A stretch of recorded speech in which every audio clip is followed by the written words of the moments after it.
Hello and welcome to Press TV's News Analysis. I'm Marzieh Hashimi. Thanks so much for being with us.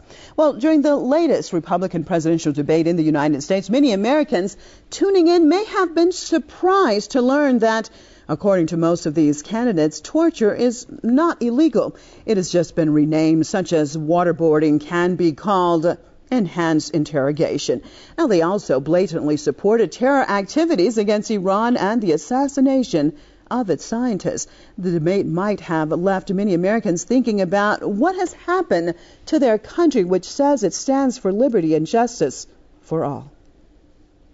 Good evening from Wofford College in The latest debate by the Republican candidates focused on the issue of the U.S. foreign policy, with Iran topping their discussion. They used the issue of Iran's nuclear energy program to unveil their virulent intentions against Tehran. Most of the candidates said if they get into the White House, they will try to confront Iran by trying to topple its government. To do so, some of them even went as far as saying they would resort to terrorism, systematic assassination of Iranian nuclear scientists, and covert sabotage of the country's nuclear facilities. Maximum covert operations to block and disrupt the Iranian program. Including taking out their scientists, including breaking up their systems, all of it covertly, all of it deniable. Second, maximum coordination with the Israelis in a way which allows them to maximize their impact in Iran. Third, absolute strategic program comparable to what President Reagan, Pope John Paul II, and Margaret Thatcher did to the Soviet Union, of every possible aspect short of war, of breaking the regime and bringing it down. I disagree with Newt. More sanctions and providing, more support for the pro-democracy movement isn't going to be enough in time. Read the IAEA reports. My final comment is we should be working with Israel right now to do what they did in Syria, what they did in Iraq, which is take out that nuclear capability. Their blatant support for terrorism is in stark violation of international law and the UN Charter. But the threats of resorting to terrorism against Iran have already been a policy adopted by both the current and previous US administrations. Tehran says it has undeniable documents proving Washington's involvement in anti-Iran terrorist activities. One of the documents that Tehran has presented to the UN shows the U.S. Central Intelligence Agency's top officials have held meetings with terrorist groups to assassinate 16 Iranian scientists. Iran has been accusing Washington of close ties with terrorist groups such as the MKO, PAJAK, and the Los Angeles-based Iran Royal Association, directing them to kill Iranian scientists or carry out terrorist operations inside the country.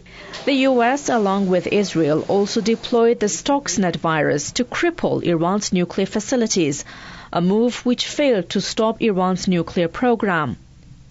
Washington has recently stepped up its anti-Iran stance, accusing Tehran of plotting terrorist attacks on its soil without providing any evidence.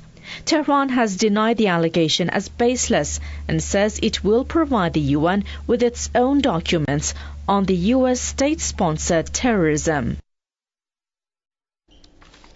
Well, I'd like to welcome my guests to the program. First of all, right here in the studio with me from the American and Iranian Friendship Committee, Ms. Eleanor Omani. Thanks so much for being with us. Thank you, Marzieh. Great to have you. It's a privilege to be here. Okay, and also from Los Angeles, editor of AmericaHijacked.com, Mr. James Morris. Thanks so much for being with us. And the author of Transparent Cobalt, Dr. Stephen Snigoski, in Washington by phone. Thank you, sir, for being with us also. I'm going to start off right here in the studio with Eleanor. Now, the former Speaker of the U.S. House of Representatives, Newt Gingrich, and of course, as you know, a GOP presidential candidate, has openly supported sabotaging Iran's nuclear energy program through terrorism and via assassination.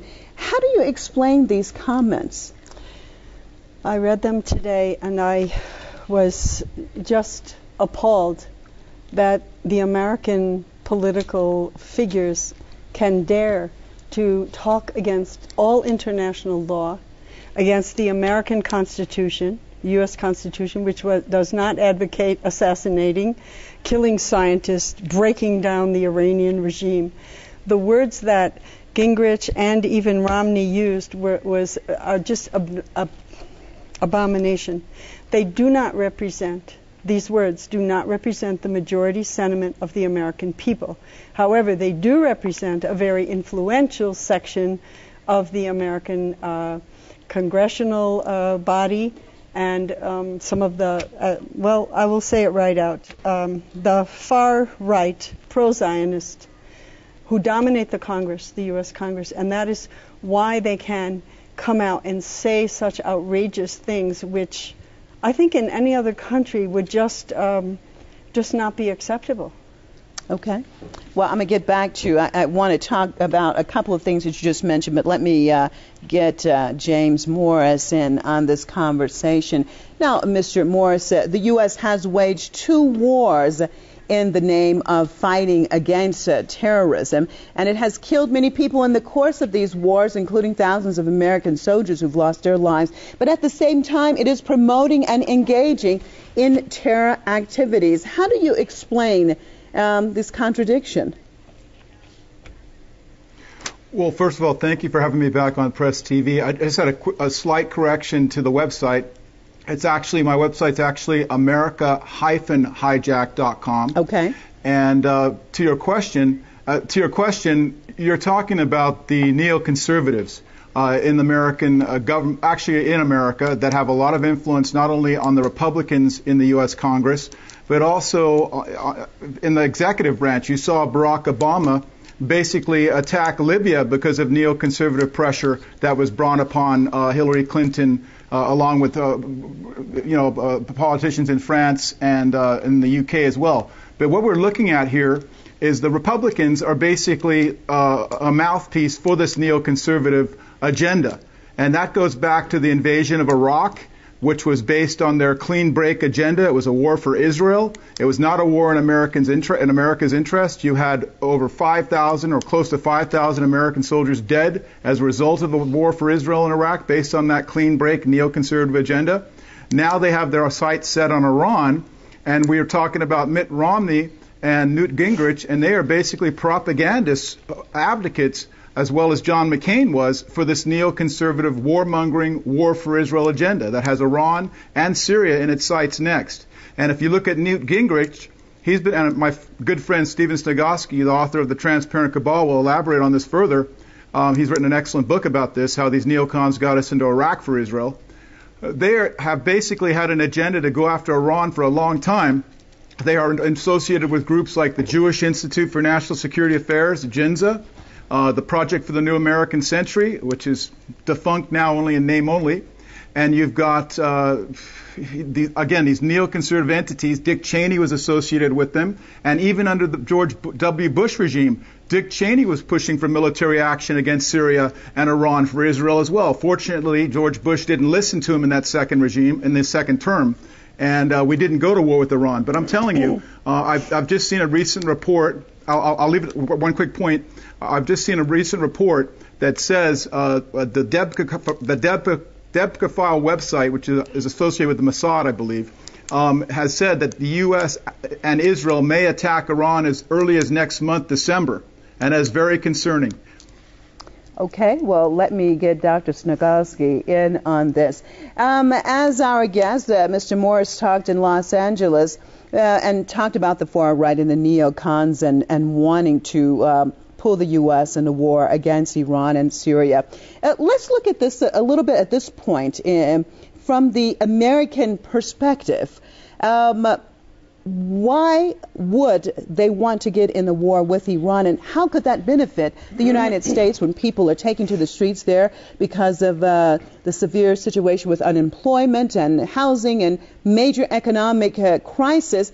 So would that be in any way beneficial to the United States? Of course, I don't think it would.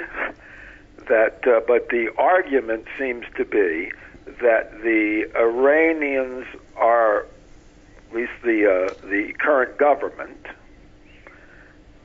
consists of a bunch of suicidal maniacs that once they would get a hold of a nuclear weapon, and everyone admits they couldn't, develop any type of arsenal that would be equal to that of Israel's, but presumably they would, upon getting nuclear weapons, would use them, even though they would be destroyed in the process in any type of retaliation. So I think that's the argument, is that Iran can't be dealt with like other nuclear powers that even enemies that the United States has dealt with, such as the former Soviet Union or China, that those countries wanted to survive. The United States could just hold them off through deterrence. But the argument is that deterrence won't work against the Iranian regime because they are indifferent, supposedly, to their own survival and would prefer blowing up tens or hundreds of thousands of people, even if that would lead to their own personal destruction. Well, Dr. Sniegowski, it's kind of I don't accept that idea, but that is certainly pushed for the general populace. In other words, I would bring in the argument that this is the Israeli connection, that in certain ways Iran is a threat to Israel, and Iran is a threat to Israel whether it has nuclear weapons or not, because it supports the Palestinian resistance to Israel's power. Okay, well, let me get Eleanor Omani back in on this. I think you wanted to comment on Yes, Marcia, thank you very much. It's my understanding and belief, and the research that I have done, the many years of anti-war, pro-peace, anti-racism, pro-environment work that the peace movement and the anti-war forces in the United States have done, the whole argument is a false one. It's a cover. It's really a cover. Both Obama from the Democratic Party and the Republicans are using Iran for two reasons: to bolster their own political careers and at the same time strengthen U.S. capitalism, U.S. imperialism, which has been dealt a blow by the failures, Washington's failures in Iraq, in Afghanistan, the changes in Egypt, in Tunisia, the fight going on in Yemen. It is truly a regional uprising of oppressed people, of poor people, against the very wealthy people. And the center of wealth exists in the United States, in my country. I have two countries. I'm a citizen of Iran and a citizen of the United States, born and raised in the United States. So this idea that there's a real difference between these two spokespersons, I would like to characterize it as the Democrats are like the soft war spokespeople. They say things, couching them. They talk about democracy and equality and freedom. They talk about it a lot. And the Republicans don't waste time. They come right out and say, let's kill the Iranian scientists. They have no moral shame is the word that I would use. And I would say that, yes, one of your speakers said that this is the argument that's being pushed, but literate and conscious Americans do not buy it. The United States has been at war with so many countries over the issue of gathering their resources, of controlling the political and economic conditions in different countries outside of the U.S. What the American people have suddenly realized and are facing is capitalism not being able to give them the social needs that they must have, the health care, cutting student loans. I went to college based on getting grants from the U.S. government because I came from a working class poor family. I'm not ashamed to say it. And I got my education by borrowing money and then having to pay it back. Right now, the Obama administration and the Republican Republicans in Congress together figure out how to cut the budget. They are both in complete agreement regarding not cutting the Pentagon. If you look at the money, the huge disparity in the trillions that they have spent on U.S. wars,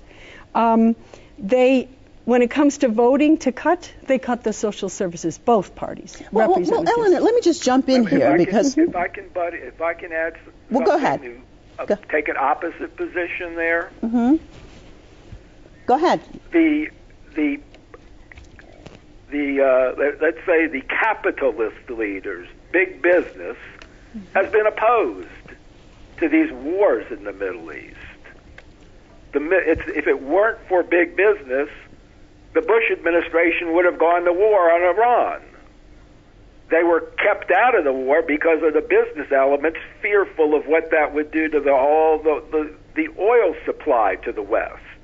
That would be absolutely destructive of the world economy. So what? I'm not what saying part of the these society people are opposed to American imperialism. What part of the society are we talking about wants it then? They believe that these wars in the Middle East, which have been pushed essentially by pro-Israel elements, have been harmful to overall American global hegemony. And you can see that by the positions of Bush, the elder Bush, and James Baker, and Scowcroft, and Zbigniew Brzezinski. None of these people are left-wingers or anti-war people or anything like that. They're all for American global hegemony, but they oppose wars. They oppose the war in Iraq, and they have not desired an attack on Iran. And you can see someone like Zbigniew Brzezinski, whose daughter is in TV, he comes on there as like the anti-war spokesman. He's obviously for American imperialism as he's presented in his books, but he is against these wars in the Middle East. Okay, let me get James Morris back in on this. James, you seem like you wanted to comment on what Dr. Sniegoski said. Yeah, I agree with what Dr. Sniegoski is saying. He makes an eloquent argument to that effect in his Transparent Cabal book. Basically, the war with Iran, when it comes, and I do think it is coming, it's just a matter of time, is not really to go after resources necessarily, because Iran, I'm sure, just like Saddam Hussein was, is willing to sell the U.S. as much oil as it wanted. Saddam Hussein certainly was willing to.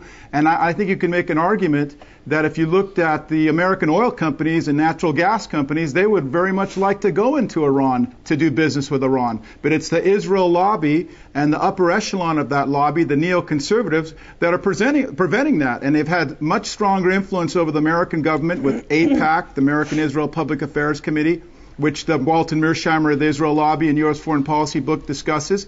And you can go back to the email exchanges that I had with General Petraeus last year, who was the head of CENTCOM, and you had the arch neoconservative Max Boot basically telling Petraeus what to do. I mean, it was incredible how General Petraeus was groveling to him, and that's why we see a much more militaristic position that the U.S. had and still in Afghanistan and with Pakistan. There's a recent article that came out where Max Boot was advocating military action against Pakistan. Okay. Just a final point before James, I go back to the guest. let me just jump in here because we're getting close to the end of the program. I don't have very much time. But in general, I want to look at what you have just said, and you said the difference between the big business and everything. But in general, with what we've just heard from these Republican candidates and advocating terrorism directly, where's the outrage, though, from the average American who respects, I'm sure, the U.S. Constitution, who believes that their country should be going in a different direction? Where's the outrage at this point in time? Well, what you have is that's a neoconservative position to support the MEK. And that's why you see neocon advocates like Rick Santorum and Newt Gingrich pushing that. And if you go back to Newt Gingrich's position on the Iraq War, you can hear a call into the American broadcast program, C-SPAN Book TV. And you can go to the website, tinyurl.com/Newt and Israel.